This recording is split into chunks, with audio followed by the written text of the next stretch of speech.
A child in the tall grass.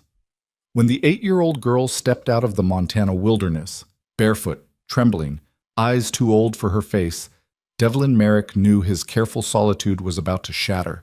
She didn't beg. She didn't cry. She simply asked, in a voice barely louder than the wind, if he had any leftovers she might eat. For a man who'd buried his wife and 2 daughters 6 years earlier, who'd built his entire existence around not feeling, that polite question cracked something open inside his chest. He gave her his supper, his blankets, a corner of the cabin floor. And when morning came, he discovered the truth. Some children don't ask to be saved. They simply refuse to disappear. If you're watching from anywhere in the world, drop your city in the comments below. I want to see how far Faye and Devlin's story travels. And if this story grabs you, hit that like button and stay until the very end. You won't regret it. The cabin sat in a shallow valley where the pines grew thick and the creek ran cold even in August. Devlin Merrick had chosen the spot deliberately, far enough from Pinewood that neighbors didn't visit, close enough to town that he could trade pelts and venison when his supplies ran low. The land had no name. The cabin had no porch. There was a roof, 4 walls, a stone hearth, and a door that latched from the inside. That was enough. Devlin had lived there alone for 6 years.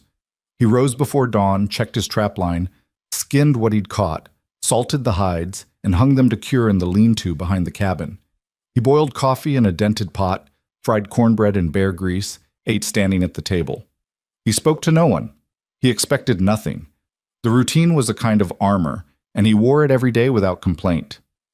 On the evening of August 23, 1880, Devlin was scraping the last of his supper, beans and salt pork, onto a tin plate when he heard the sound, a footstep, soft, hesitant, just outside the door. He froze, fork halfway to his mouth, and listened. Another step, then silence. Devlin set the plate down slowly and reached for the rifle leaning against the wall. He'd had trouble with a bear the previous spring, and twice he'd found cougar tracks near the creek. He moved to the door, thumbed back the hammer, and pulled the latch. The door swung open.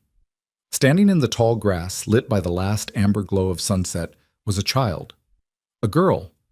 She couldn't have been more than 8 years old. Her dress was torn at the hem and stained with mud. Her hair, dark brown, tangled, hung loose around thin shoulders. She wore no shoes. Her feet were scratched and filthy. Her knees scraped raw. But it was her face that stopped him cold. She wasn't crying. She wasn't even afraid. She just looked at him with dark, steady eyes, eyes that had seen too much, and said, very quietly, "Mister, do you have any leftovers I could eat?" Devlin stared at her. The rifle felt suddenly absurd in his hands. He lowered it slowly, set it back against the wall, and stepped outside. The girl didn't move. She stood perfectly still, hands folded in front of her, waiting. "Where did you come from, Seth?" he asked. She glanced over her shoulder toward the forest. "The road, but I got lost." "Where's your family?" Her face didn't change. "Dead." The word hung in the air like smoke. Devlin's throat tightened. He swallowed hard and forced himself to keep his voice level. "How long you been walking?" "I don't know. A few days, maybe."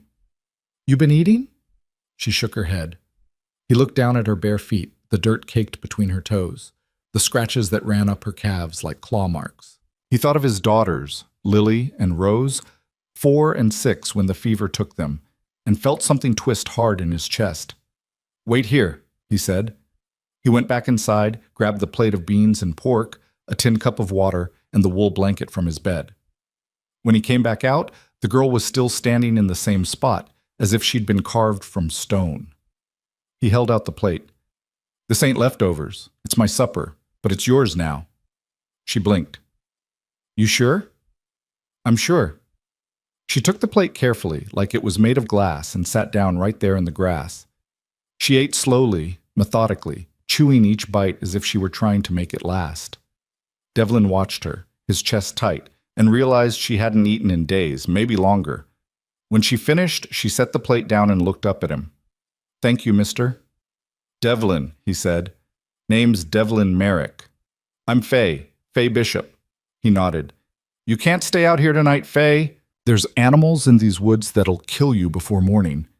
She looked toward the cabin, then back at him. I don't want to be trouble. You're already trouble, he said, and the corner of his mouth twitched. Not quite a smile, but close. Come on. He led her inside, spread the blanket on the floor near the hearth, and handed her a second blanket to cover herself. She curled up without a word, pulled the blanket to her chin, and closed her eyes. Devlin sat at the table, his supper forgotten, and watched the firelight flicker across her face. She was asleep in minutes. He stayed awake until the fire burned low, listening to the sound of her breathing, soft, steady, alive. Morning came cold and gray. Devlin woke to the smell of ash and damp wood, the cabin darker than usual. He sat up, scrubbed a hand over his face, and glanced toward the hearth. Faye was awake, sitting cross-legged on the blanket, hands folded in her lap. She looked at him with those same steady eyes and said, I'm sorry I took your bed. You didn't take my bed, Devlin said. You took the floor. Still, I'm sorry. He stood, stretched the stiffness from his shoulders, and moved to the stove. He built up the fire, set the coffee pot to boil, and sliced thick slabs of cornbread left over from the day before. He fried them in the skillet with a little bacon grease, then handed her a plate. Eat, he said. She ate. He poured coffee for himself and sat across from her at the table, watching her chew in silence. She had good manners, didn't talk with her mouth full, didn't grab or rush. Someone had taught her that. Faye, he said quietly, you said your family's dead. You got anybody else? Aunts, uncles? Anybody? She swallowed and set her fork down. I had an aunt, but she didn't want me. Why not? She married a man last spring. He didn't like me being around. So what happened? Faye's voice was calm, but her hands tightened in her lap. He told me I could sleep in the barn, but I had to earn my keep. I tried. I really did. But one night he said I wasn't working hard enough, and he locked me out. Told me if I came back, he'd take a switch to me. Devlin's jaw tightened. So you ran? Yes, sir. How far'd you get? I made it to a farm about a day's walk from town. The man there said he'd give me work if I helped with the chickens, but she trailed off, her voice dropping. He put his hands on me, tried to pull me into the barn. I kicked him and ran. Devlin's grip on his coffee cup tightened until his knuckles went white. He forced himself to breathe, to keep his voice steady. You did the right thing. She nodded. I didn't know where else to go, so I just kept walking. I saw your smoke and thought maybe you'd have some food you didn't need. Devlin set the cup down and leaned forward, elbows on his knees. Faye, you can't go back to your aunt. You understand that? Yes, sir. And you sure as hell can't go back to that farm. No, sir. He rubbed a hand over his face, thinking. You got any kin in Montana? Anybody at all? She shook her head. What about back east? My daddy had a father in St. Louis, but they didn't talk. Daddy said his father didn't approve of Mama. Devlin exhaled slowly.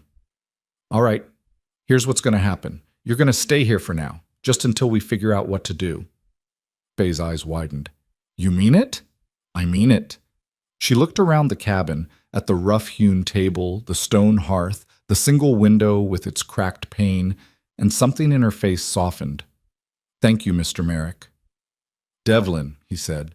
Just Devlin. What? The days that followed fell into a rhythm Devlin hadn't expected. Faye rose early, helped him stoke the fire, and learned to fry cornbread without burning it. She was small, but she was strong. She could haul water from the creek, gather kindling, and sweep the cabin floor without complaint. She didn't talk much, but she listened, and she watched everything he did with quiet intensity, as if she were memorizing it. Devlin taught her how to bait a snare, how to skin a rabbit, how to tell good firewood from bad. He showed her the trap line, explained the difference between mink and marten, and let her carry the pelts back to the cabin in a canvas sack. She never flinched, never balked. She just nodded and did the work. At night after supper, she sat by the fire and mended his shirts with needle and thread she'd found in a basket under the table. She didn't ask permission, she just did it. One evening, as she stitched a tear in his sleeve, Devlin said, You don't have to do that. I know, she said. But you let me stay, so I should help. He looked at her across the firelight and felt something crack open inside him, something he'd kept locked away for 6 long years. "Faye," he said quietly, "you ain't here to work off a debt. You're here because you got nowhere else to go, and that's enough." She looked up at him, needles still in her hand, and nodded. "Okay," but she kept mending the shirt anyway. 2 weeks after Faye arrived, Devlin decided she needed proper clothes.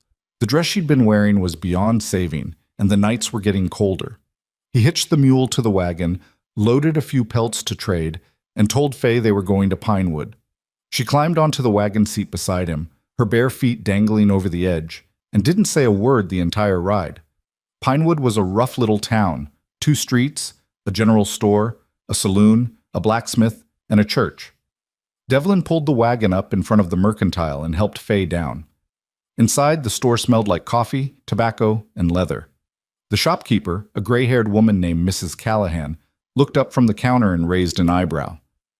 "Devlin Merrick," she said. "Didn't expect to see you in town."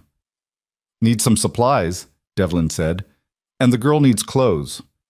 Mrs. Callahan's gaze shifted to Faye, and her expression softened. "Well now, who's this?" "Faye Bishop," Devlin said. "She's staying with me for a while." Mrs. Callahan came around the counter, crouched down to Faye's level, and studied her carefully. "You need a dress, sweetheart?" Faye nodded. "And shoes?" Another nod. Mrs. Callahan straightened and looked at Devlin. "I'll take care of her. You go on and do your business." Devlin traded the pelts for credit, bought flour, sugar, salt, and a new coffee pot, then waited by the wagon while Mrs. Callahan fitted Faye with a simple cotton dress, a wool coat, and a pair of sturdy boots. When they came outside, Faye was dressed head to toe in brown and gray, her hair tied back with a ribbon. She looked almost like a different child. "Thank you," Faye said to Mrs. Callahan. "You're welcome, honey." Mrs. Callahan glanced at Devlin. "She's a sweet girl. You take good care of her." "I will," Devlin said. They were about to leave when a man stepped out of the saloon across the street, a tall, barrel-chested man with a graying beard and cold blue eyes. He saw Faye and stopped dead. "Well, I'll be damned," the man said. "That's her." Devlin's hand moved instinctively to the knife on his belt. "Who the hell are you?" The man crossed the street, his boots heavy on the dirt. "Name's Curtis Webb. I'm married to Faye's aunt." Faye shrank back against the wagon. Devlin stepped in front of her. "She ain't going with you." Curtis laughed, a low, ugly sound. "She sure as hell is. She ran off without permission. That makes her a runaway, and I got every right to bring her home." "She ran because you threw her out," Devlin said, his voice hard. "Don't pretend otherwise." Curtis's smile faded. "You don't know a damn thing about it." "I know enough." Curtis looked past Devlin, straight at Faye. "Get in the wagon, girl. We're leaving." Faye didn't move. "I said get in the wagon." Devlin drew the knife, just an inch, just enough to catch the light, and said very quietly, "Touch her, and I'll gut you where you stand." Curtis's eyes narrowed. "You threatening me?" "I'm making a promise." For a long moment, the two men stared at each other. Then Curtis spat into the dust and took a step back. "You keep her then," he said, "but don't come crying when she brings you nothing but trouble." He turned and walked back toward the saloon. Devlin watched him go, his heart pounding, then looked down at Faye. Her face was pale, her hands trembling. "You all right?" he asked. She nodded. "Good. Get in the wagon." They rode home in silence. Bob. That night, after supper, Devlin sat at the table with a piece of paper, a pencil, and a decision he didn't want to make. Faye was curled up by the fire, wrapped in a blanket, watching him. "Faye," he said, "I need to ask you something." She sat up. "Yes, sir?" "If I could make it so Curtis Webb can't take you, if I could make it legal that you stay here, would you want that?" Her eyes widened. "You mean forever?" "I mean as long as you need. Maybe longer." She stared at him, her lips parted, and then she nodded so hard the blanket slipped from her shoulders. "Yes, please." Devlin exhaled slowly. "All right. Then I'm going to talk to a lawyer in Helena, see what it takes to make you my ward." "What's a ward?" "Means I'd be responsible for you, Legally, like a parent. Faye's voice was barely a whisper. You do that? I do that.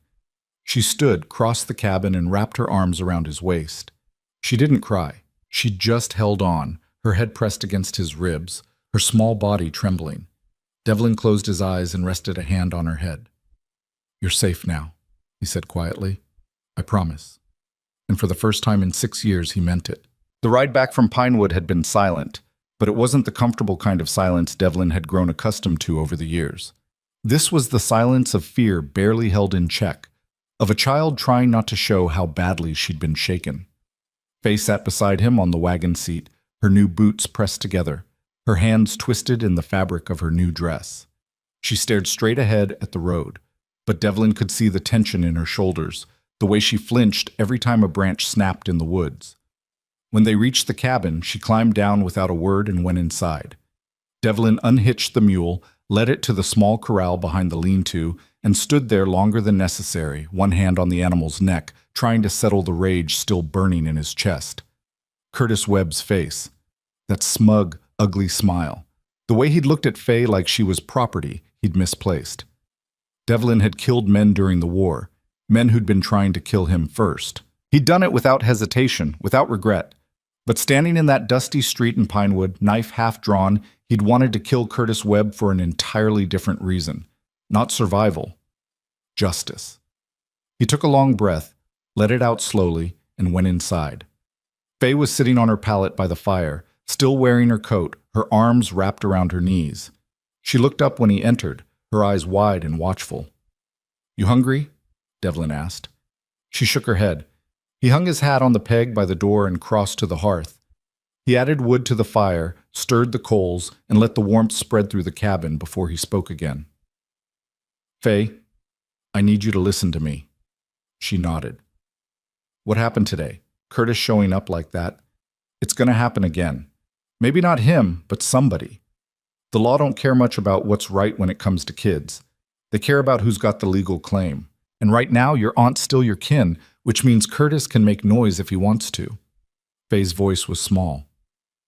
Are you going to send me back? No. The word came out harder than he intended, and he softened his tone. No, Faye, I'm not. But if we're going to keep you safe, we got to do this the right way. That means I go to Helena, talk to a lawyer, and file the papers to become your legal guardian. It ain't fast and it ain't cheap, but it's the only way to make sure nobody can take you. She looked down at her hands. What if the lawyer says no? Then I'll find another lawyer. What if they all say no? Devlin crouched down in front of her, his voice quiet but firm. Faye, I made you a promise. I don't break promises. You understand? She met his eyes, searching his face, and then nodded. Good. He stood and moved to the table. Now, I'm going to make some supper, and you're going to eat it, and then we're both going to get some sleep. Tomorrow I'll start figuring out what we need to do. Faye didn't argue. She ate the cornbread and beans he put in front of her, washed it down with water, and curled up on her pallet without another word. Devlin sat at the table long after the fire burned low, the pencil in his hand, the blank paper in front of him, and tried to think of what to write in a letter he had no idea how to begin. He'd never been a man of words. He'd lived by action, by routine, by the things he could see and touch and fix with his hands. But this required something different. This required navigating a system he didn't understand, in a world that didn't care about intentions. Finally, he set the pencil down and went to bed. The answer would come in the morning. It always did. 3 days later, Devlin saddled the mule and made the long ride to Helena. He left Faye at the cabin with strict instructions to keep the door latched, the rifle loaded, and the fire going. She'd nodded solemnly, and he'd seen the flicker of fear in her eyes, but she hadn't argued. Helena was bigger than Pinewood, busier, louder, full of miners and merchants and men looking to get rich or die trying. Devlin had been there twice before, both times to sell furs, and he'd hated it both times. Too many people, too much noise. But today he had a purpose, and that made it easier to stomach. He found the law office on a narrow side street above a dry goods store. The sign out front read Malcolm Reeves, attorney at law. Devlin tied the mule to the post, climbed the stairs, and knocked. A voice called from inside. "It's open!" Devlin pushed the door and stepped into a cramped office that smelled like pipe smoke and old paper. The man behind the desk was younger than Devlin had expected, maybe 40, with dark hair going gray at the temples and sharp eyes that didn't miss much. He looked up from a stack of documents and raised an eyebrow. "Help you?" "I need a lawyer," Devlin said. "You found one. Malcolm Reeves." He gestured to the chair across from him. "Sit." Devlin sat. Reeves leaned back in his chair, fingers steepled under his chin. "What's the trouble?" "I got a girl staying with me. 8 years old, orphan. Her aunt don't want her, but her aunt's husband tried to take her back anyway. I need to make sure he can't." Reeves's expression didn't change, but his eyes sharpened. "You related to this girl?" "No." "You married to the aunt?" "No." "Then what's your legal standing?" "I don't have one. That's why I'm here." Reeves pulled a piece of paper from the stack, dipped his pen in the inkwell, and started writing. "Name?" "Devlin Merrick." "The girl's name?" "Faye Bishop." "Parents deceased?" "Yes." "Any other living relatives besides the aunt?" Devlin hesitated. "Her father had a father. Lives in St. Louis, but they didn't talk." Reeves stopped writing and looked up. "St. Louis? You know his name." "Faye mentioned it once. Ashby, I think. Nathaniel Ashby." Reeves set the pen down slowly. "Nathaniel Ashby. The railroad man?" Devlin frowned. "I don't know. Why?" "Because if it's the same Nathaniel Ashby I'm thinking of, he's one of the richest men west of the Mississippi, owns half the rail lines in Missouri." Reeves leaned forward, his voice careful. "You sure the girl's father didn't talk to him?" "That's what she said. Her father married a woman Ashby didn't approve of, and they cut ties." Reeves exhaled slowly and picked up the pen again. "All right, here's the situation. If you want to become the girl's legal guardian, you'll need to file a petition with the territorial court. We'll need affidavits from people who can vouch for your character, proof that the girl's current living situation is unsafe, and a statement from the girl herself saying she wants to stay with you. How long does that take? Couple of months? Maybe longer. Depends on the judge." Devlin's jaw tightened. "What happens in the meantime?" "In the meantime, the aunt, or anyone else with a legal claim, can petition for custody. And if this Nathaniel Ashby gets wind of the situation, he could file a claim too." "Even though he never gave a damn about the girl before?" "Doesn't matter. Blood is blood, and the law favors blood." Reeves tapped the pen against the desk. "But here's the thing. If we can prove that the girl is better off with you, if we can show the court that you're providing a stable home, that the aunt's husband is unfit, and that the girl herself wants to stay, then we've got a shot." Devlin leaned forward, his voice low. "What do I need to do?" Reeves smiled faintly. "First, you pay me $50. Then you go back to that cabin, take care of that girl, and start gathering witnesses. I'll handle the paperwork." Devlin reached into his coat, pulled out a small leather pouch, and counted out $50 in coins and bills. He set it on the desk. Reeves swept it into a drawer and stood, extending his hand. "We'll get this done, Mr. Merrick, one way or another." Devlin shook his hand and left. By the time Devlin returned to the cabin, the sun was setting and the air had turned cold. He found Faye sitting by the fire, the rifle across her lap, her face pale but determined.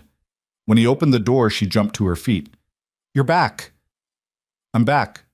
He hung his coat and hat, crossed to the hearth, and crouched down beside her. "Everything all right?" She nodded. "Nobody came." "Good." He took the rifle gently from her hands and set it against the wall. "I talked to a lawyer. His name's Malcolm Reeves. He's going to help us." Faye's eyes widened. "He is?" "He is, but it's going to take time, and we're going to need people in Pinewood to say good things about me. You think Mrs. Callahan would do that?" "I think so. She was real nice." "All right, I'll talk to her next time we're in town." He paused, then added, "Faye, there's something else. The lawyer asked about your grandfather, the one in St. Louis." Faye's face went still. "What about him?" "He thinks your grandfather might be somebody important, somebody with money." "Daddy never talked about him much. Just said they didn't get along." "You ever meet him?" She shook her head. No, Mama said he didn't want to know us. Devlin nodded slowly. Well, if he didn't want to know you before, he probably won't want to know you now. But the lawyer said we should be ready, just in case. Faye looked down at her hands. I don't want to go to St. Louis. You're not going to St. Louis. Promise? Promise. She exhaled and leaned against his shoulder. Devlin hesitated, then wrapped an arm around her, pulling her close. They sat like that for a long time, the fire crackling between them, the darkness pressing in from outside. Check. The next 2 weeks passed in a strange kind of peace. Devlin kept up his trapline, Faye kept up the cabin, and together they settled into a rhythm that felt almost normal. She learned to make coffee the way he liked it, strong enough to strip paint, and he learned that she had a habit of humming while she worked, soft little tunes she'd probably learned from her mother. One afternoon, as they sat on the cabin steps shelling beans, Faye said, Devlin? Yeah? Did you have a family before? He went still, the bean pod frozen in his hand. For a moment, he didn't answer. Then he set the pod down and looked out at the trees.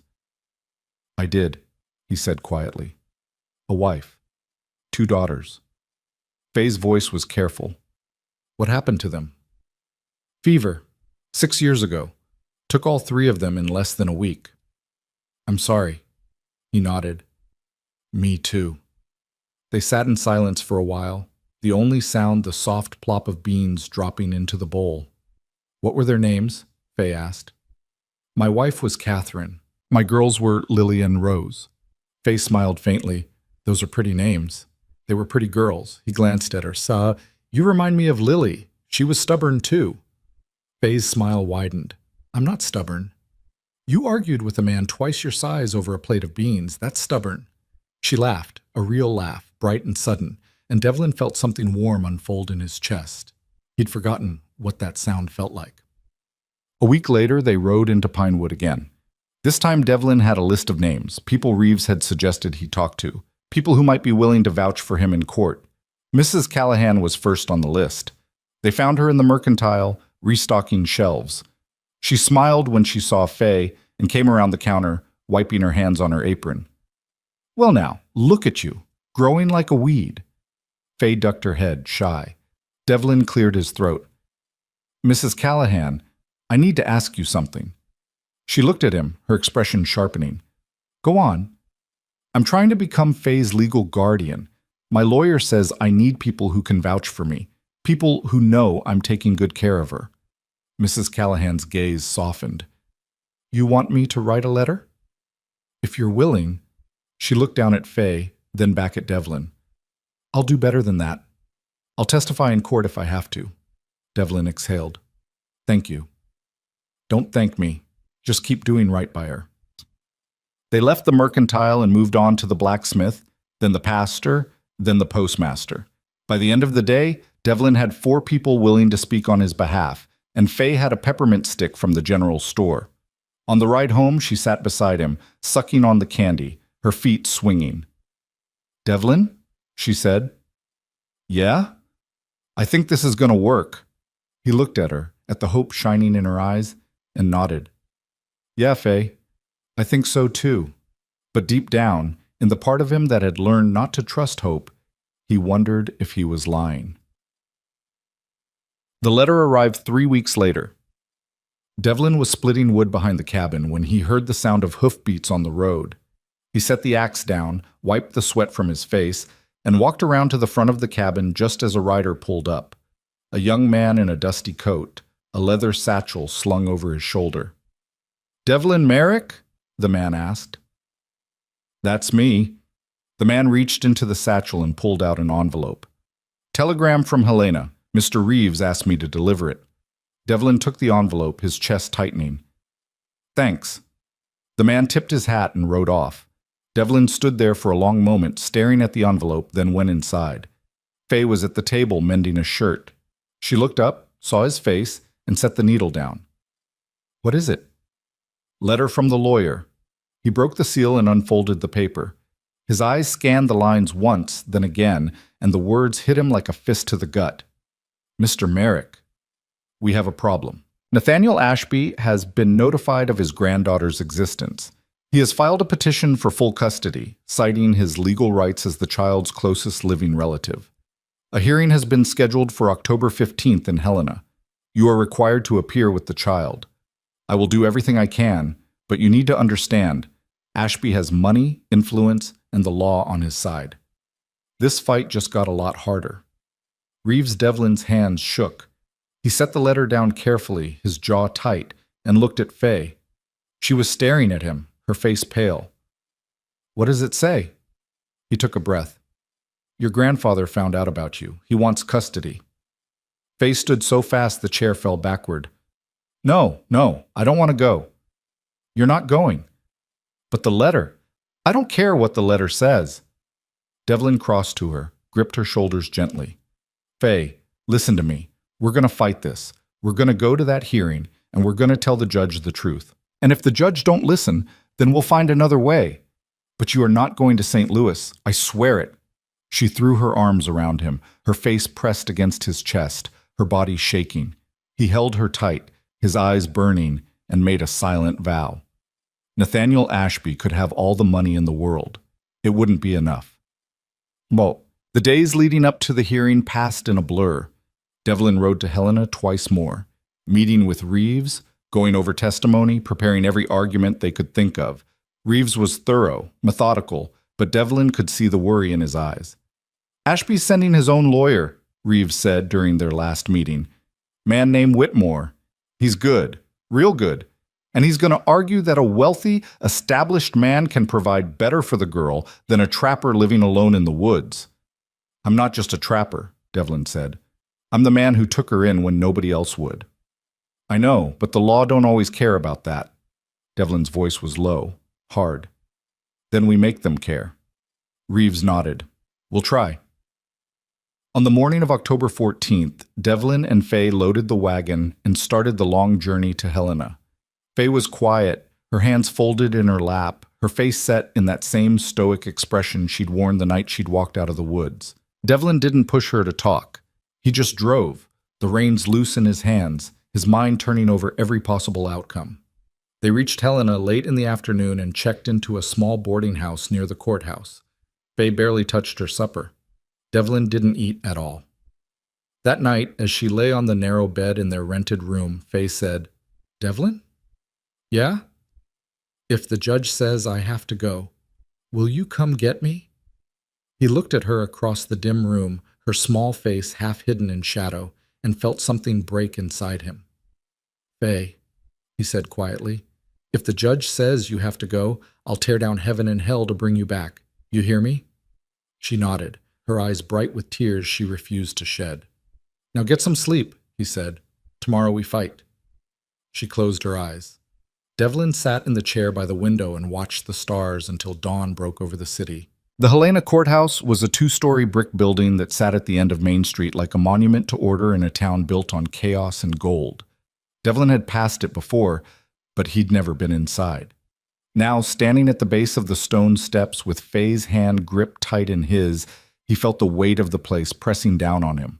All that marble and wood, and the cold certainty of men who believed the law was something fixed and knowable. Faye looked up at the building, her face pale, and Devlin felt her fingers tighten around his. It's all right, he said quietly. We're just going to tell the truth. That's all we can do. She nodded, but he could see the fear in her eyes. They climbed the steps together and pushed through the heavy double doors into a dim hallway that smelled like old paper and tobacco. Malcolm Reeves was waiting for them near the courtroom entrance, his coat buttoned, his expression grim. You ready? Reeves asked. Devlin's jaw tightened. As I'll ever be. Reeves glanced down at Faye. And you, young lady? You remember what we talked about? Faye nodded. Tell the truth. Don't be scared. That's right. Reeves's voice softened. And remember, the judge is just a man. He puts his trousers on one leg at a time, same as anybody else. Faye almost smiled at that.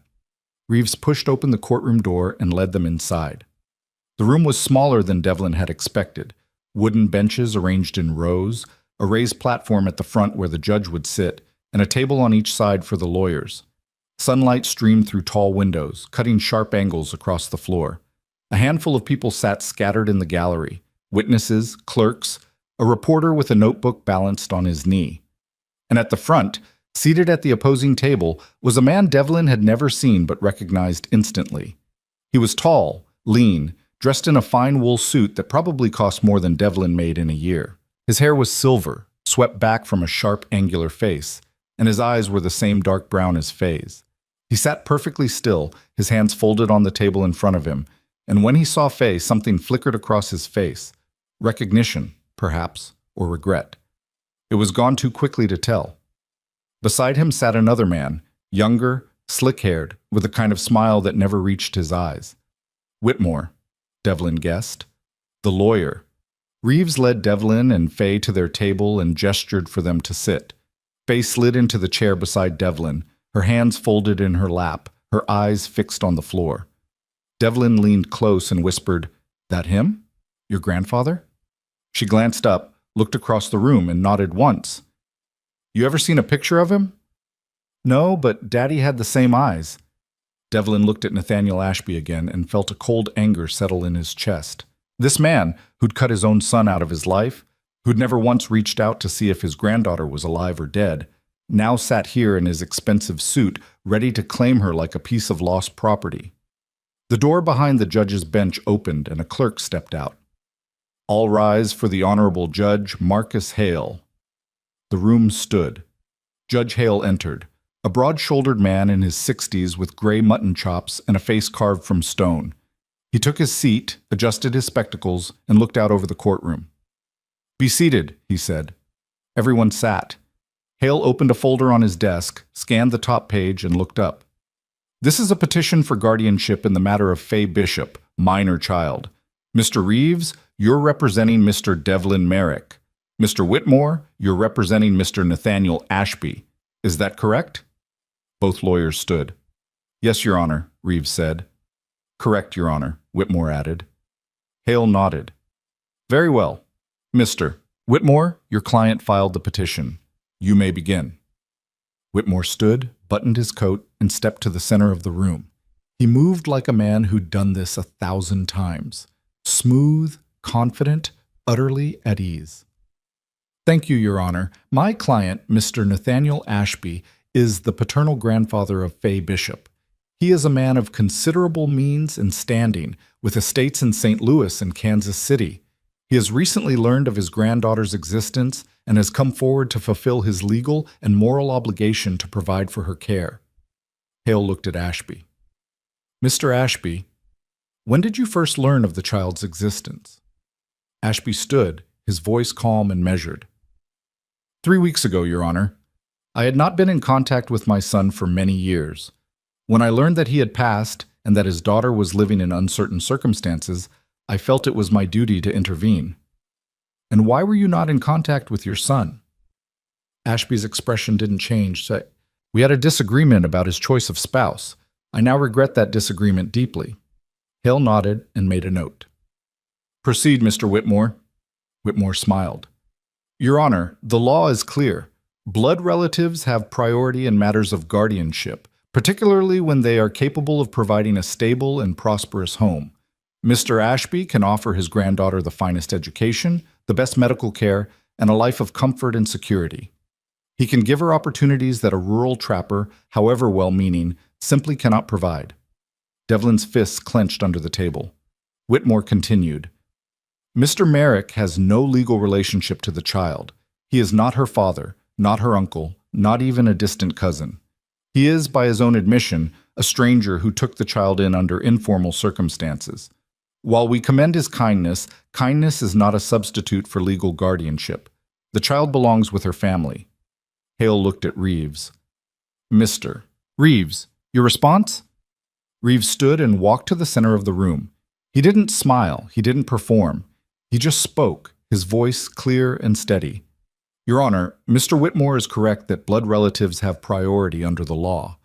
But the law also requires the court to consider the best interests of the child.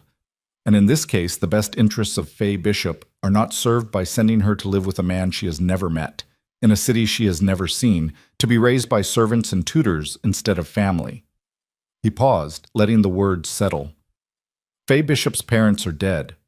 Her aunt married a man who threw her out of the house and told her not to come back. She wandered alone in the wilderness for days, hungry and afraid, until she found Mr. Merrick's cabin. And Mr. Merrick didn't turn her away. He fed her. He clothed her. He gave her a home, not because the law required it, but because it was the right thing to do. Reeves turned to look at Devlin, then back at the judge. Your Honor, I have affidavits from 4 residents of Pinewood, the town nearest to Mr. Merrick's home, all of whom attest to his character and his care for the child. I have a statement from the child herself, saying she wishes to remain with Mr. Merrick. And I have the simple truth that for the past 2 months, Mr. Merrick has been the only family Fay Bishop has known. Hale leaned back in his chair, his fingers steepled under his chin. Mr. Whitmore, does your client dispute any of these facts? Whitmore stood again. We do not dispute that Mr. Merrick has provided temporary care for the child, but temporary care is not the same as permanent guardianship. The fact remains that Mr. Ashby is the child's grandfather. He has the legal right and the moral obligation to raise her. Hale looked down at Fay. Miss Bishop, would you stand, please? Fay's eyes went wide. She looked at Devlin, who nodded, and then she stood, her hands gripping the edge of the table. How old are you, Miss Bishop? Hale asked. 8, sir. Do you understand why you're here today? Yes, sir. My grandfather wants me to live with him. And do you want to live with your grandfather? Fay's voice was small but clear. No, sir. Hale's expression didn't change. Why not? Fay looked at Devlin, then back at the judge. Because I don't know him. And he didn't know me when my mama and daddy were alive. He didn't come to their funeral. He didn't write letters. He didn't care. But Devlin cares. He gave me a home. He keeps me safe. He's teaching me things. And I want to stay with him. The courtroom was silent. Hale studied her for a long moment, then nodded. You may sit.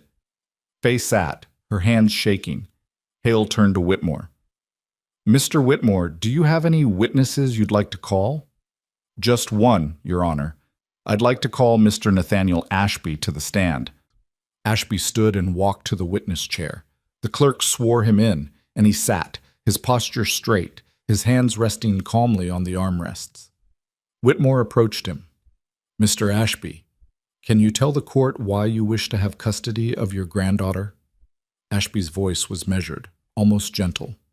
Because she is the only family I have left. My son is gone.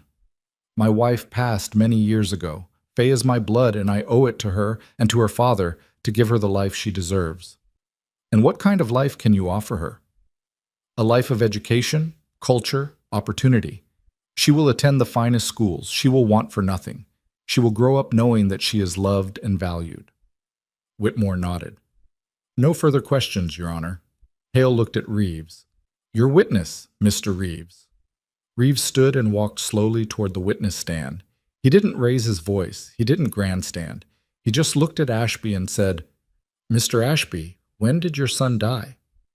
2 years ago. Influenza, I believe. And when did you learn of his death? Ashby hesitated. Approximately 6 months later. 6 months. And in those 6 months, did you make any attempt to locate his widow or his child? I did not know he had a child. But you knew he had a widow. Ashby's jaw tightened. I assumed she had returned to her own family. You assumed, but you didn't check. No. Reeves let that sit for a moment, then continued. Mr. Ashby, you said you and your son had a disagreement about his choice of spouse. What was the nature of that disagreement? I felt the marriage was imprudent. She came from a background I did not approve of. What background was that? She was the daughter of a school teacher. She had no wealth, no connections. So you disapproved because she was poor. Ashby's voice hardened. I disapproved because I believed my son was making a mistake. And when he married her anyway, you cut him off. I did. You disowned him. Yes. Oh, Reeves nodded slowly. And now, 2 years after his death, you've decided that his daughter, the child you never acknowledged, never wrote to, never visited, should come live with you. Why now, Mr. Ashby? Ashby's eyes flashed. Because I made a mistake. I was too proud, too stubborn, and I lost my son because of it. I cannot undo that, but I can do right by his daughter. Or, Reeves said quietly, you could be doing this for another reason entirely. Tell me, Mr. Ashby, do you have any other heirs? Whitmore stood. Objection, Your Honor. Relevance. Hale looked at Reeves. Mr. Reeves, where are you going with this? I'm establishing motive, Your Honor. Hale nodded. I'll allow it. Answer the question, Mr. Ashby. Ashby's voice was cold. No. I have no other heirs. So if you were to die without an heir, your estate would be divided among various charities and distant relatives. Is that correct? That is correct. But if you were to gain custody of your granddaughter, she would inherit everything. Isn't that right? Ashby's face went pale. That is not why. It's a simple question, Mr. Ashby. If Fay Bishop becomes your ward, she inherits your estate, yes or no? Yes, but no further questions. Reeves returned to his seat. Hale looked at Whitmore. Redirect? Whitmore stood, his expression tight. Mr. Ashby, regardless of inheritance, do you love your granddaughter? Ashby's voice was quiet. I do. Or I want to. I want the chance to know her. Thank you. No further questions.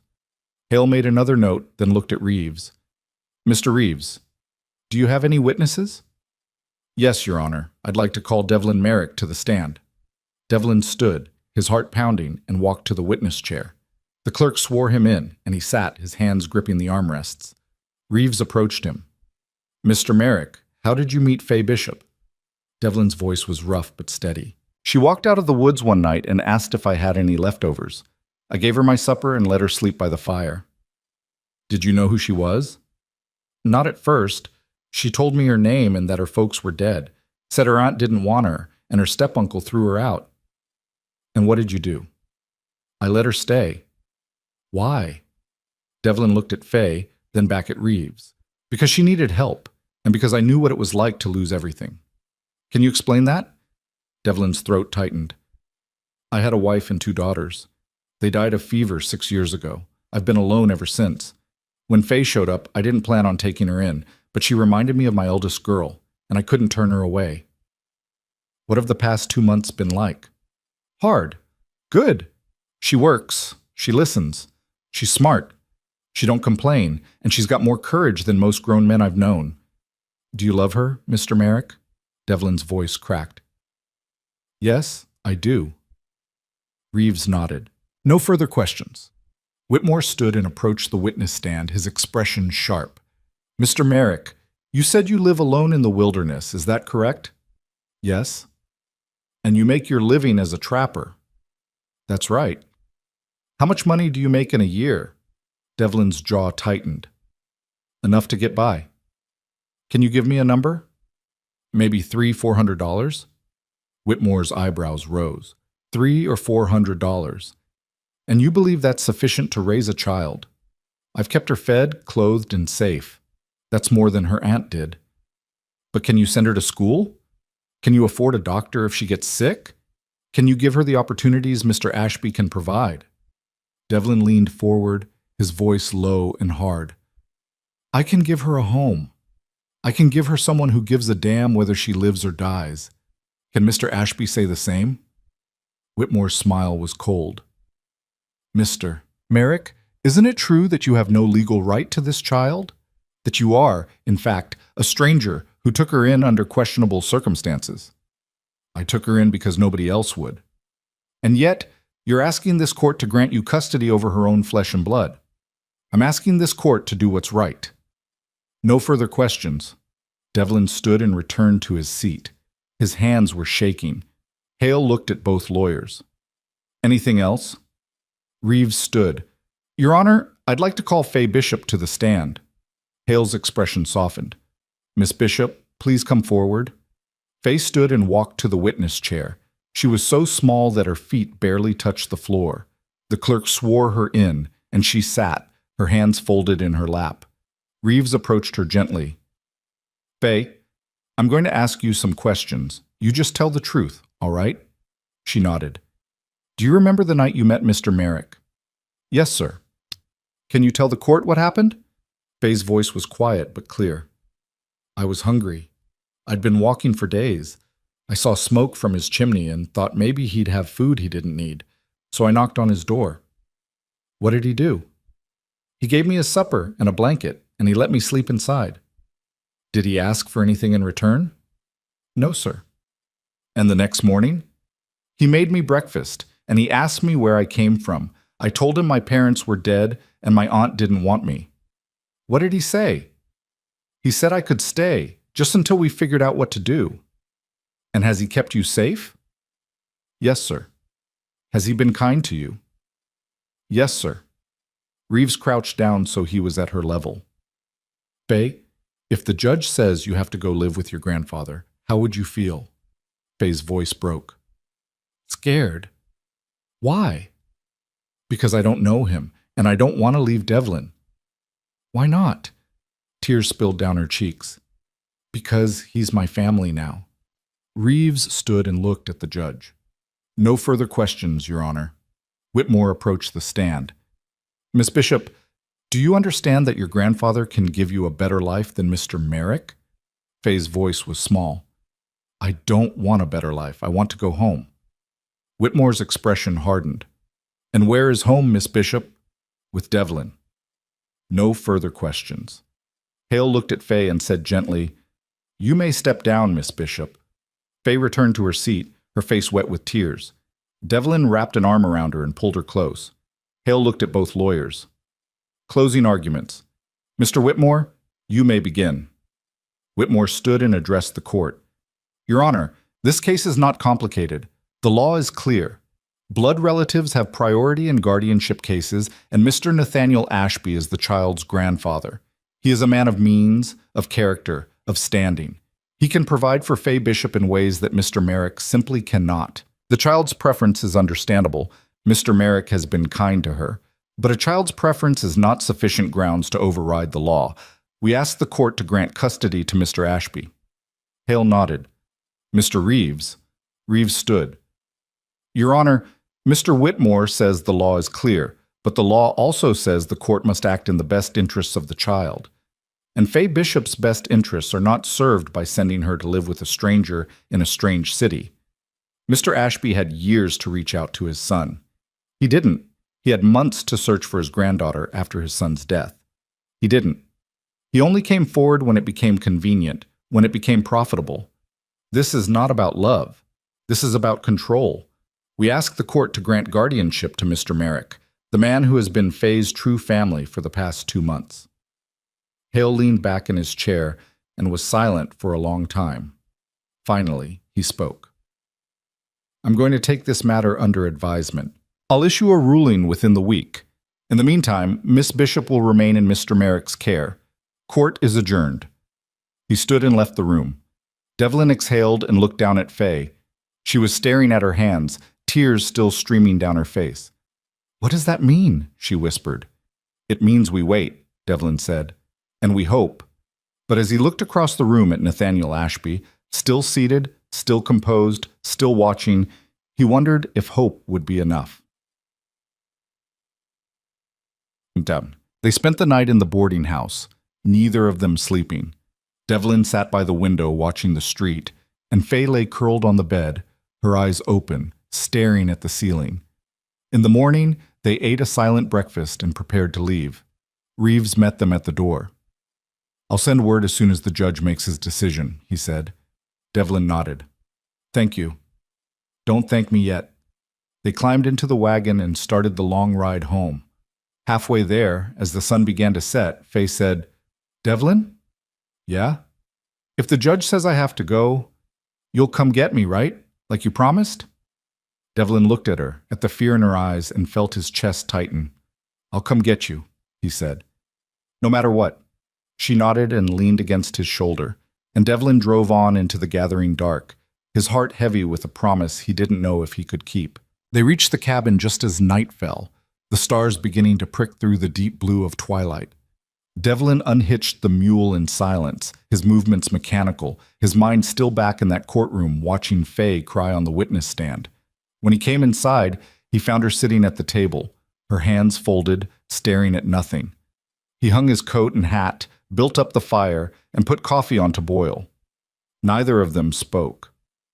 The silence was different now, not comfortable, not companionable, but the silence of two people waiting for a blow they knew was coming. Finally, Faye said, "Do you think the judge will let me stay?" Devlin poured himself coffee and sat across from her. "I don't know. Mr. Reeves said we have a chance." "We do." "But you don't believe it." He looked at her, at the sharpness in her eyes, and realized she'd learned to read him too well. "I believe we told the truth.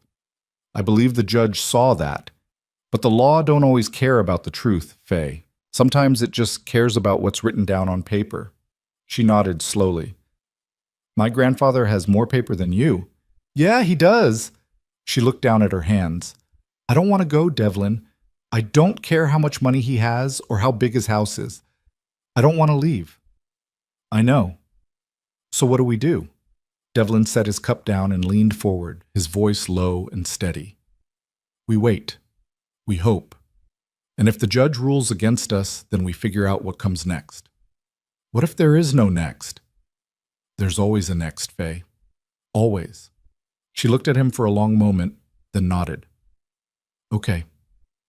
That night, Devlin lay awake on his bedroll, listening to the sound of her breathing across the room. He thought about the hearing, about Ashby's cold composure, about Whitmore's sharp questions, and the way the judge had looked at Faye when she'd said she wanted to stay. He thought about promises he'd made and promises he didn't know how to keep. And he thought about what he'd do if the letter came, and the answer was no. He didn't sleep. The days crawled by like wounded animals. Devlin kept up the trap line, checked the snares, skinned what he caught, but his mind was never on the work. Faye moved through the cabin like a ghost, quiet and careful, as if she were afraid that speaking too loud might shatter whatever fragile hope they had left. On the third day, she came to him while he was splitting wood and said, "Can I help?" He looked at her, at the way she was twisting her hands in her apron, and realized she needed something to do, something to keep her mind from spinning in circles. "You can stack," he said. She nodded and set to work, gathering the split logs and stacking them in neat rows against the side of the cabin. They worked together in silence, the rhythm of the axe and the thud of wood the only sounds between them. When the sun began to set, Devlin set the axe down and wiped the sweat from his face. Faye was sitting on the woodpile, her knees drawn up, staring out at the trees. "You all right?" he asked. She shrugged. "I keep thinking about what my grandfather said, that he wants to know me, that he wants to give me a good life." Devlin sat down beside her. And I don't know if I believe him." "Why not?" "Because if he really wanted to know me, he would have tried before. He would have written to my daddy. He would have come to see us. But he didn't. He only showed up after we were gone." She looked at Devlin, her eyes dark and serious. "That's not love. That's guilt." Devlin nodded slowly. "You're right. So why does the law think he should get to keep me?" "Because the law thinks blood matters more than anything else. And maybe it does sometimes, but not always." "Do you think the judge knows that?" "I think the judge is trying to figure it out." Faye was quiet for a moment, then said, "If I have to go, will you write to me?" Devlin's throat tightened.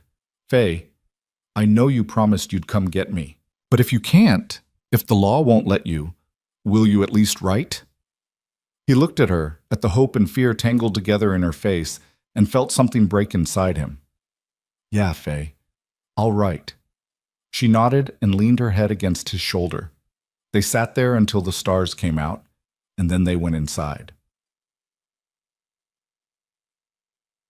The letter arrived on the 6th day. Devlin was checking the snares near the creek when he heard the sound of hoofbeats. He straightened, his heart hammering, and saw the same young rider from before coming up the road. The man pulled his horse to a stop, reached into his satchel, and held out an envelope. "From Mr. Reeves," he said. Devlin took it, his hands shaking. "Thanks." The rider tipped his hat and rode off. Devlin stood there in the tall grass, staring at the envelope, and for a moment he couldn't bring himself to open it. He thought about Faye inside the cabin, waiting, hoping. He thought about the judge's face, Ashby's calm voice, Whitmore's cold smile. Finally, he broke the seal and unfolded the letter. The words hit him like a fist.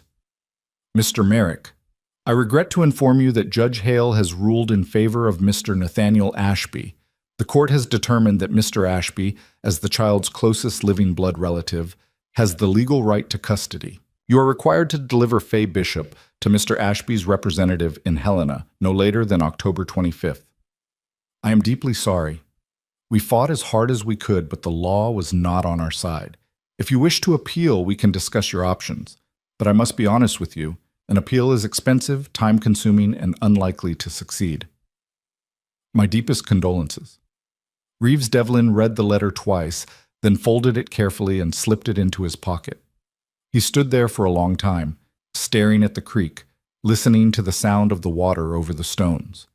Then he turned and walked back to the cabin. Faye was at the table, mending a torn shirt. She looked up when he came in, saw his face, and went very still. "It's bad, isn't it?" she said. Devlin crossed the room and sat down across from her. "The judge ruled for your grandfather." Her face crumpled. "No." "I'm sorry, Faye."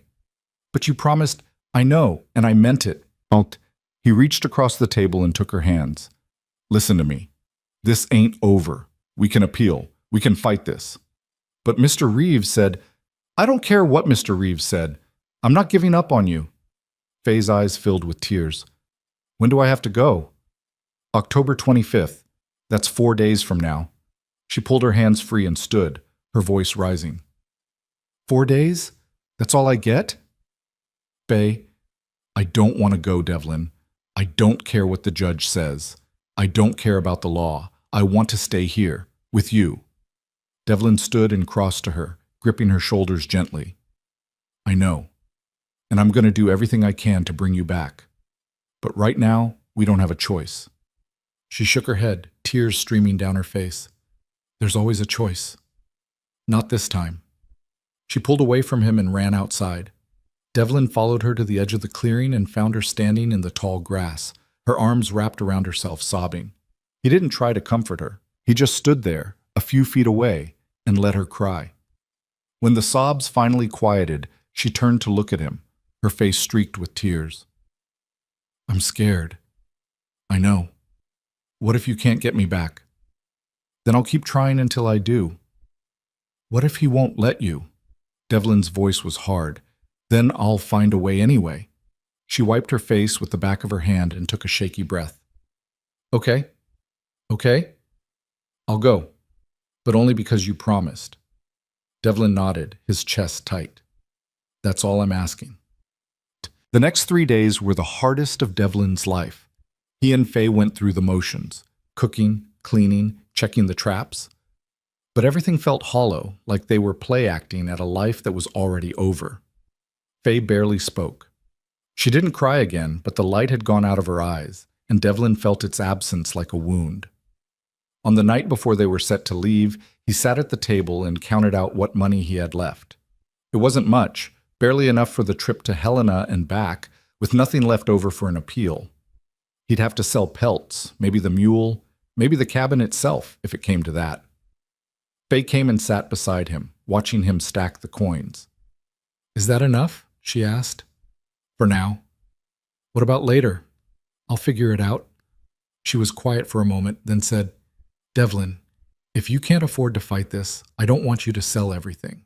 I don't want you to lose your home because of me.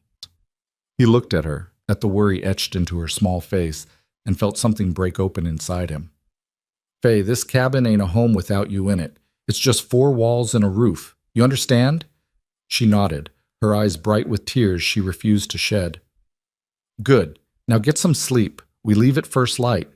She went to her pallet and lay down, pulling the blanket up to her chin. Devlin stayed at the table, staring at the coins, and tried to figure out how to keep a promise he had no right to make. They reached Helena late in the afternoon on October 25th. The city was loud and crowded, full of wagons and shouting and the clang of the blacksmith's hammer. Devlin drove the wagon through the streets with Faye beside him, her face pale, her hands gripping the edge of the seat.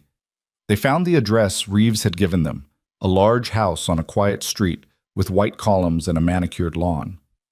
Devlin pulled the wagon to a stop in front of the gate and sat there for a moment, his hands tight on the reins. "This is it?" Faye asked. "This is it." She looked at the house, then at him. "I don't want to go in." "I know." "Can we just leave? Can we just go home and pretend this didn't happen?" Devlin's voice was rough. "No, Faye. We can't." She nodded, her face crumpling, and climbed down from the wagon. Devlin climbed down after her and took her hand. Together, they walked up the stone path to the front door. Devlin knocked. A moment later, the door opened and a stern-faced woman in a black dress looked down at them. "Yes?" "I'm Devlin Merrick. I'm here to deliver Faye Bishop." The woman's expression softened slightly. "Mr. Ashby is expecting you. Come in." She stepped aside and Devlin and Faye entered a wide hallway with polished floors and expensive paintings on the walls. The woman led them to a sitting room and gestured for them to wait. Faye sat on the edge of a velvet chair, her hands folded in her lap, and Devlin stood beside her, his hat in his hands. A few minutes later, Nathaniel Ashby entered the room. He looked older than he had in the courtroom, thinner, paler, his movements slower.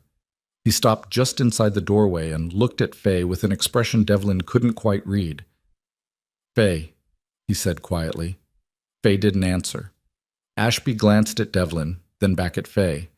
"I know this is difficult for you, but I want you to know that I intend to provide you with the best care possible. You'll have your own room, your own tutors, everything you need." Faye's voice was flat. "I don't want those things." "You may not now, but in time, I want to go home." Ashby's face tightened. "This is your home now." "No, it's not." Devlin stepped forward. "Mr. Ashby, can I have a word with you, alone?" Ashby studied him for a moment, then nodded. "Mrs. Calloway, please take Faye to her room." The stern-faced woman reappeared and held out her hand. "Come along, dear." Faye looked at Devlin, her eyes wide with panic. He crouched down and gripped her shoulders. "It's all right. I'll be right here. I'm not leaving yet." "Promise?" "Promise." She nodded and followed Mrs. Calloway out of the room. When they were alone, Ashby gestured to the chair. "Sit, Mr. Merrick." Devlin sat. Ashby poured himself a glass of brandy, then turned to face Devlin. "You have something to say?" "I do." "You don't want that girl." Ashby's eyebrows rose. "Excuse me?" "You heard me. You don't want her. You want control. You want an heir. You want to fix the mistake you made when you cut your son out of your life. But you don't want her." Ashby's voice was cold. "You don't know what I want. I know you didn't care about her when she was hungry and alone. I know you didn't care when her parents died. You only cared when it became convenient." "That's not true." Devlin stood, his voice rising. "Then prove it. Let her go. Let her come back with me. If you really love her, you'll do what's best for her, not what's best for you." Ashby's face hardened. "The court has spoken, Mr. Merrick. The law is on my side." "The law ain't always right." "Perhaps not. But it is the law." Ashby set his glass down and walked to the door. "You may see yourself out." Devlin's fists clenched, but he forced himself to stay calm. "This ain't over." "Yes, Mr. Merrick, it is." Devlin left the house, climbed into the wagon, and sat there for a long time, staring at the front door. He thought about going back inside, about taking Faye by the hand and running, but he knew it would only make things worse. Finally, he picked up the reins and drove away. The ride back to the cabin was the longest of Devlin's life. The wagon felt too light without Faye beside him, the silence too heavy. He thought about her face when Mrs. Calloway had led her away, the fear in her eyes, the way she'd looked back at him like she was afraid she'd never see him again. He thought about his promise, and he thought about how to keep it. When he reached the cabin, he unhitched the mule and went inside. The fire was cold, the table empty, the pallet by the hearth neatly folded. He stood in the doorway and looked at the space where Faye had been and felt the emptiness of it like a knife in his chest. He sat down at the table, pulled out a piece of paper, and began to write. "Mr. Reeves, I need your help. I don't care what it costs. I don't care how long it takes. I'm not giving up on her. What do I need to do? Merrick." He sealed the letter, rode to Pinewood in the morning, and posted it. Then he went home and waited. The reply came a week later. Mr. Merrick, I've been asking around. There may be one option left, but it's a long shot. I've heard that Mr. Ashby is not in good health. If he were to pass, or if he were to voluntarily relinquish custody, the court would reconsider guardianship. I know that's not much, but it's all I have. In the meantime, I suggest you continue to gather support. Write to Faye. Let her know you haven't forgotten her. And if an opportunity arises, be ready to act. Reeves Devlin read the letter 3 times, then folded it and slipped it into his pocket. Not in good health. He thought about Ashby's pale face, his slow movements, the way his hands had trembled when he'd poured the brandy. And he thought about what might happen if Ashby didn't live long enough to see Faye grow up. It was a dark thought, and Devlin didn't let himself dwell on it. But it was there, a small flicker of hope in the midst of the darkness. He sat down at the table and began to write. Dear Faye, I hope this letter finds you well. I know you're scared, and I know you want to come home. I want that too. But right now we have to be patient. I haven't forgotten you. I haven't given up, and I never will. Be strong. Be brave. And remember that you've got a home waiting for you when this is all over. Devlin. He folded the letter, sealed it, and posted it the next day. And then he waited. The weeks passed slowly. Devlin threw himself into his work, checking traps, curing pelts, chopping wood until his hands bled. He didn't sleep much. He didn't eat much. He just worked, because work kept him from thinking too hard about the empty cabin and the promises he'd made. In early November, a letter arrived from Faye. Devlin tore it open with shaking hands and read. Dear Devlin, thank you for writing. I miss you so much. The house is big and cold. My grandfather is nice, but he's always busy. Mrs. Calloway is strict. I have tutors, but I don't like them. They make me sit still for hours and learn things I don't care about. I think about the cabin every day. I think about the fire and the coffee and the way you taught me to bait a snare. I think about the creek and the trees and the way the stars looked at night. My grandfather says I'll get used to it here, but I don't want to get used to it. I want to come home. Please don't forget me. Faye Devlin read the letter 3 times, then folded it carefully and placed it in the wooden box where he kept his most important things. A lock of Catherine's hair, a small wooden horse he'd carved for Lily, a photograph of his family taken the summer before they died, and now Faye's letter. He wrote back the same day. Dear Faye, I could never forget you. You're part of me now, same as my own daughters were, and I'm working on getting you back. It's taking longer than I wanted, but I'm not giving up. Be patient, be strong. And remember that no matter how big that house is, it's not your home. Your home is here, waiting for you. Devlin. He posted the letter and went back to waiting.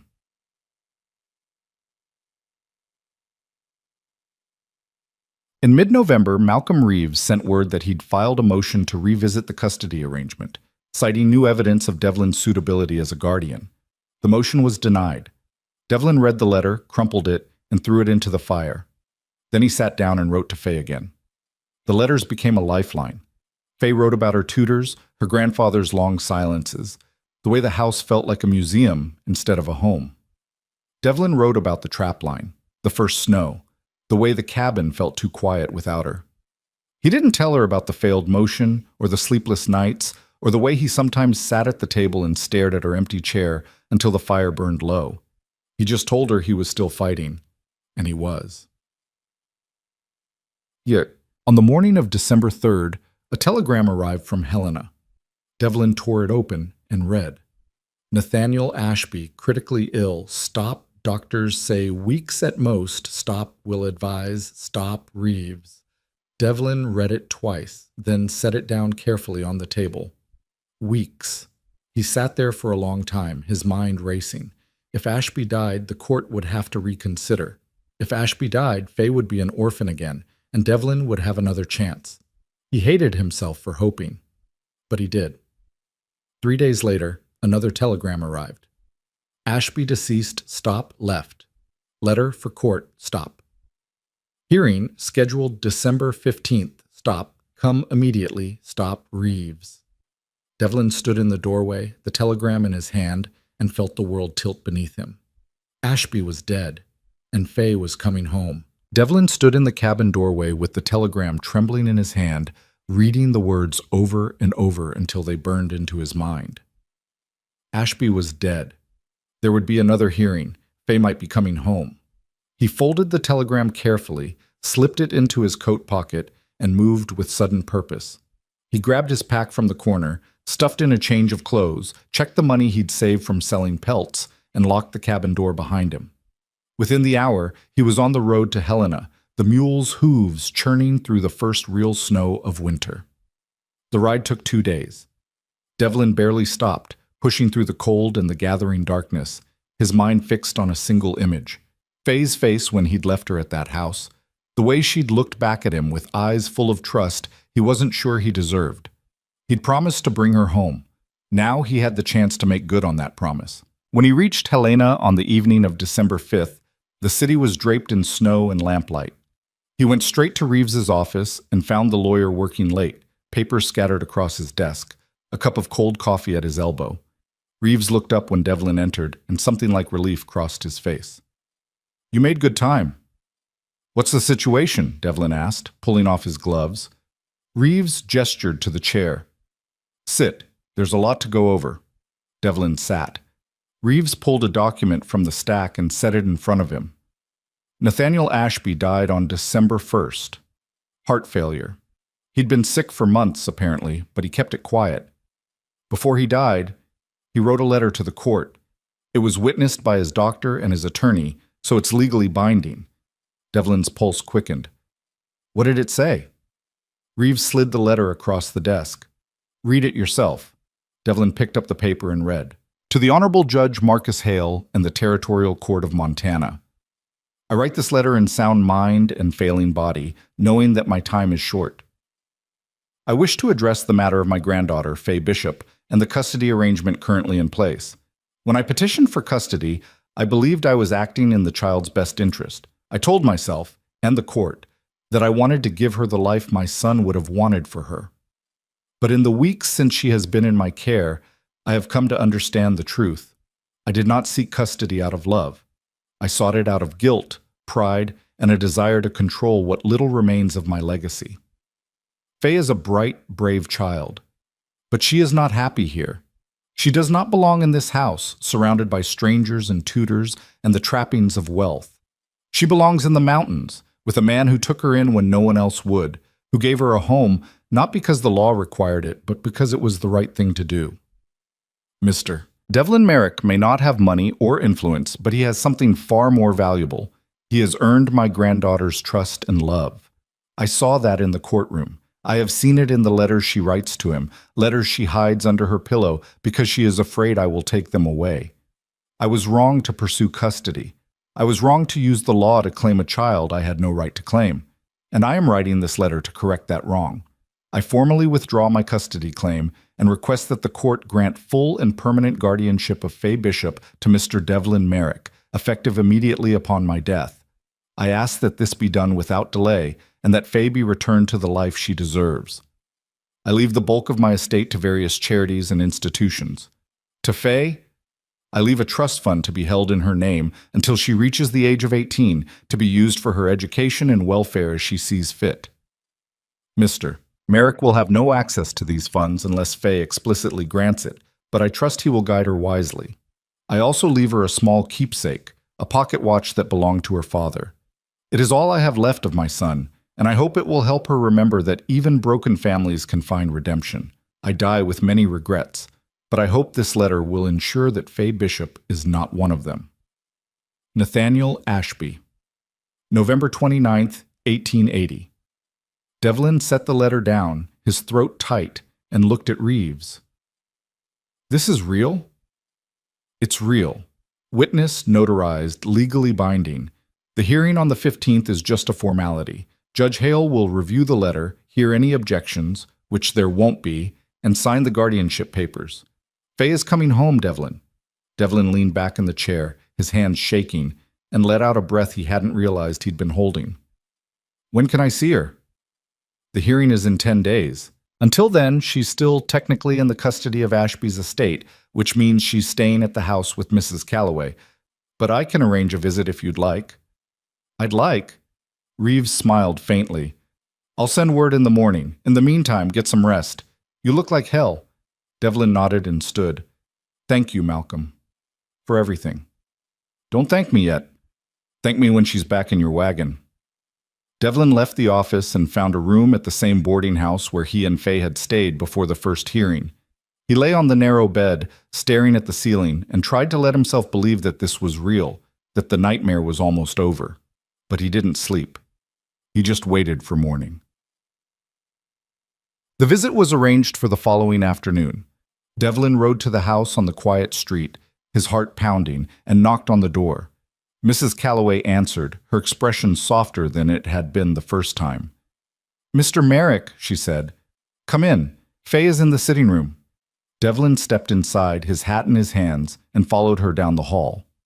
When they reached the sitting room, Mrs. Calloway stepped aside, and Devlin saw Faye. She was sitting in the same velvet chair she'd sat in the day he'd left her, a book open in her lap, her hair tied back with a ribbon. She looked older somehow, more serious, as if the past 6 weeks had aged her in ways that had nothing to do with time. Then she looked up and saw him. For a moment, she didn't move. She just stared, her eyes wide, as if she couldn't believe he was real. Then she dropped the book, scrambled out of the chair, and ran across the room. She threw her arms around him, her face pressed against his chest, and started to cry. Devlin knelt down and held her, his arms tight around her small frame, and felt his own eyes burn. It's all right, he said quietly. I'm here. I'm here. She pulled back just enough to look at him, her face wet with tears. Are you taking me home? Soon, real soon. How soon?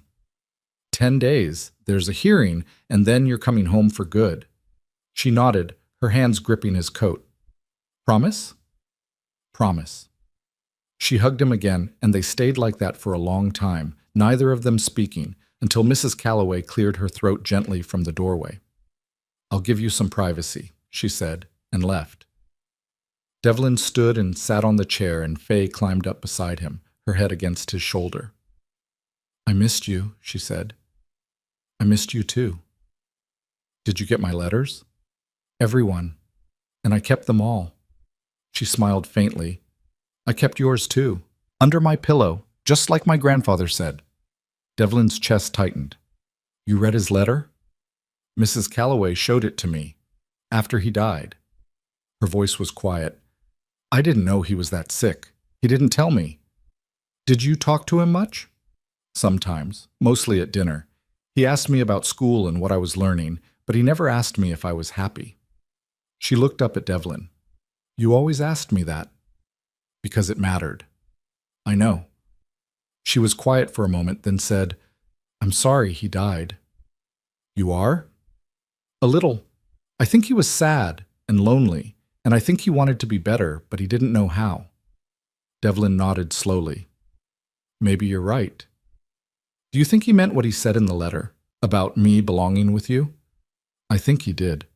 Faye leaned her head back against his shoulder. Good, because I do belong with you. Devlin wrapped an arm around her and held her close, and for the first time in weeks, he let himself believe that everything was going to be all right. Tolt. The next 10 days passed in a strange kind of limbo. Devlin stayed in Helena, visiting Faye every afternoon and spending his evenings with Reeves, going over the details of the hearing. There wasn't much to prepare. Ashby's letter had settled the matter, but Reeves wanted to make sure there were no surprises. The estate executor might object, Reeves said one evening. He could argue that the trust fund gives Faye financial independence and that she'd be better off in a boarding school or with a professional guardian, but I don't think he will. Ashby's letter is pretty explicit and the executor seems inclined to honor it. What about Faye's aunt or Curtis Webb? Reeves shook his head. They haven't made a peep. My guess is they're happy to wash their hands of the whole thing. Devlin nodded, but he didn't relax. He wouldn't relax until the papers were signed and Faye was in the wagon beside him, heading home. On the morning of December 15th, Devlin dressed in his cleanest shirt, combed his hair, and walked to the courthouse with Reeves. Faye was already there, waiting in the hall with Mrs. Calloway. She was wearing a dark blue dress and polished shoes, and her hair was neatly braided. When she saw Devlin, she ran to him and took his hand. "You ready?" he asked. She nodded. "I'm ready." They entered the courtroom together. It was the same room where the first hearing had been held, but this time it felt different, lighter, less oppressive. There were only a few people in the gallery: the estate executor, a clerk, and the same reporter with his notebook. Judge Hale entered, and everyone stood. "Be seated," Hale said, and they sat. Hale opened the folder on his desk and pulled out Ashby's letter. He read it silently, his expression unreadable, then set it down and looked out over the courtroom. "I've reviewed the letter written by Nathaniel Ashby before his death," Hale said. "I've also reviewed the testimony from the previous hearing and the affidavit submitted on behalf of Mr. Merrick. This court has a duty to act in the best interests of the child, and after careful consideration, I believe those interests are served by honoring Mr. Ashby's final wishes." He looked at Devlin. "Mr. Merrick, do you still wish to become Faye Bishop's legal guardian?" Devlin stood. "Yes, Your Honor. And do you understand the responsibilities that come with that guardianship?" "I do." Hale looked at Faye. "Miss Bishop, do you wish to remain in Mr. Merrick's care?" Faye stood, her voice clear and steady. "Yes, sir, more than anything." Hale nodded. "Then by the authority vested in me by the territory of Montana, I hereby grant full and permanent guardianship of Faye Bishop to Devlin Merrick, effective immediately." He signed the document in front of him and looked up. "Congratulations, Mr. Merrick. She's yours." Devlin felt his knees go weak. He looked down at Faye, and she looked up at him, her eyes shining, and threw her arms around his waist. "We did it," she whispered.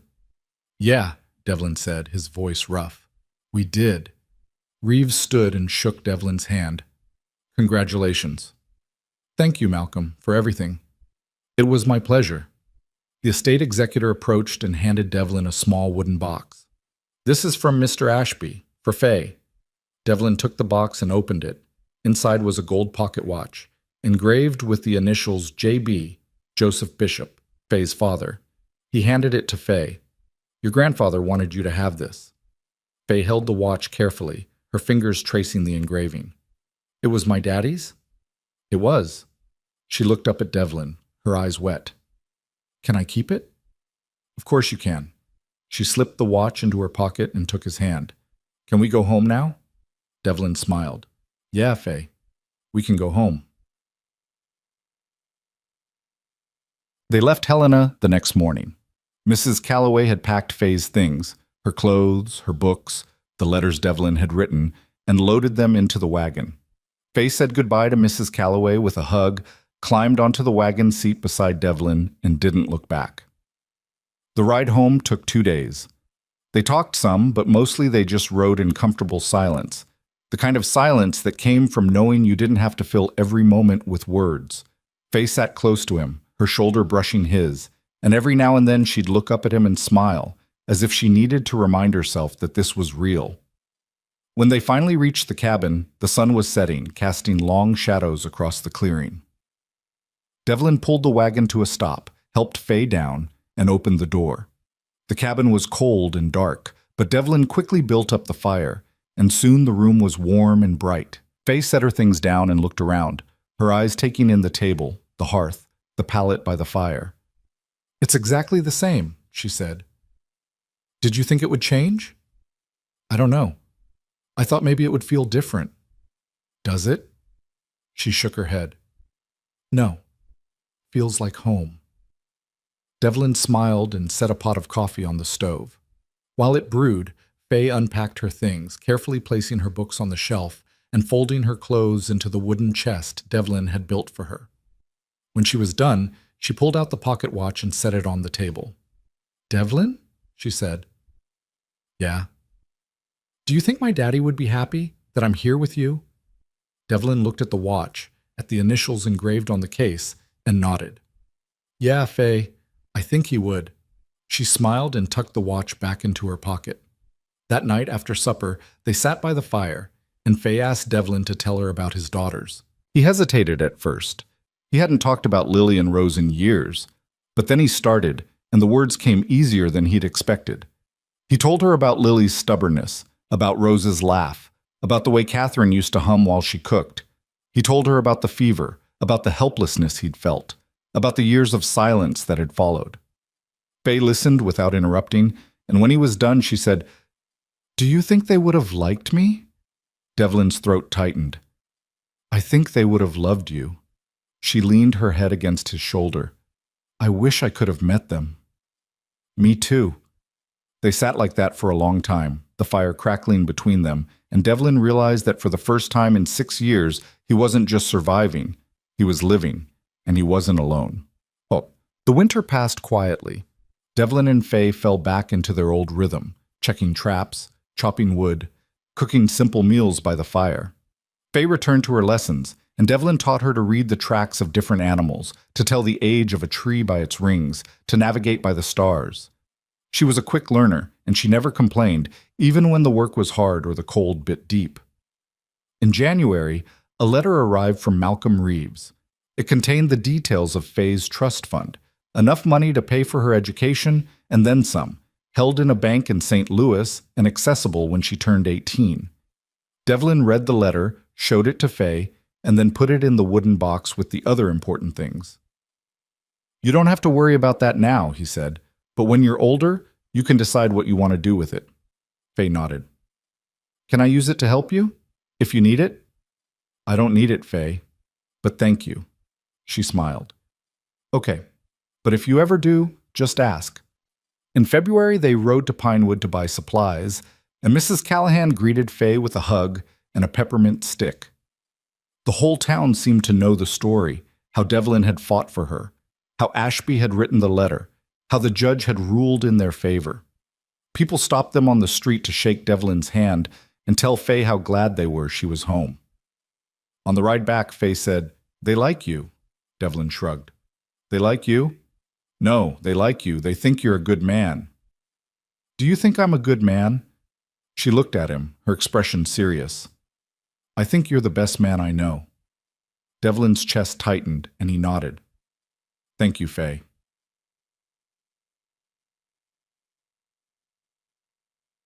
Spring came late that year, but when it finally arrived, the snow melted, the creek swelled, and the trees began to bud. Faye planted a small garden beside the cabin, the seeds she'd saved from the summer before, and tended it carefully, watering it every morning and pulling weeds every evening. One afternoon, as Devlin was splitting wood, Faye came to him with a handful of wildflowers. "Can we plant these by the graves?" she asked. Devlin looked at her, then at the flowers, and nodded. "Yeah, we can do that." Together they walked to the small clearing behind the cabin where Devlin had buried Catherine, Lily, and Rose. The graves were marked with simple wooden crosses, weathered by time and rain. Faye knelt down and planted the flowers carefully, pressing the soil down with her small hands. When she was done, she stood and looked at Devlin. "Do you talk to them?" "Sometimes." "Can I talk to them?" "Of course." Faye knelt again and said quietly, "Hi, I'm Faye. I didn't know you, but Devlin told me about you. He says you were kind and brave and that you would have liked me. I hope that's true. I hope you're not mad that I'm here. I'll take good care of him, I promise." She stood, brushed the dirt from her hands, and took Devlin's hand. They walked back to the cabin together, and Devlin felt something shift inside him, something that had been locked tight for years. Finally, letting go. That summer, Faye turned 9. Devlin baked a small cake, lopsided and slightly burnt but edible, and they ate it by the fire. Faye laughed at the shape of it, and Devlin laughed too. And for a moment, the cabin was filled with the kind of joy that had been missing for too long. In the fall, they made plans for winter. More firewood, more pelts, more supplies. Faye helped Devlin repair the roof and patch the gaps in the walls, and by the time the first snow fell, the cabin was snug and warm. One evening, as they sat by the fire, Faye said, "Devlin, can I ask you something?" "Anything." "Do you think of me as your daughter?" Devlin looked at her, at the hope and fear tangled in her expression, and felt his throat tighten. "Yeah, Faye, I do." She smiled, her eyes bright. "Good. Because I think of you as my pa." Devlin pulled her close, his voice rough. "Then that's what I am." She leaned her head against his shoulder, and they sat like that until the fire burned low, Two people who'd found each other in the wilderness and built a family from the wreckage of the past. The cabin was no longer a tomb. It was a home, and they were whole.